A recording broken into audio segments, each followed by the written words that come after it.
Andai insiden itu tidak berlaku, pasti aku masih dapat bermain pingpong. Aku rindu akan saat-saat susah dan senang bersama rakan-rakan. Hati ini terasa begitu kosong, walaupun yang patah hanyalah tangan kananku. Mikael? Oh, Mikael. Oh, rupanya dia sudah tidur. Adik aku menangis.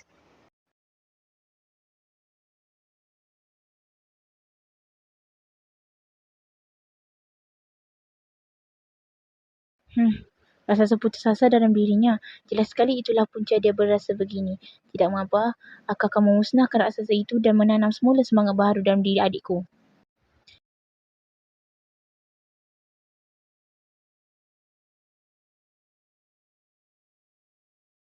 Hei kau rasa terputus asa. Tergamak kau bertapak dalam jiwa adikku yang baik ini?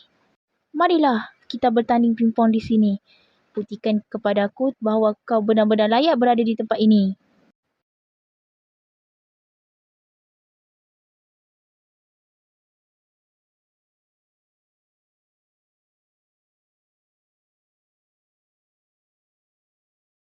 Yuhuu! Mikael, adakah kau mampu menyertai pertandingan pingpong?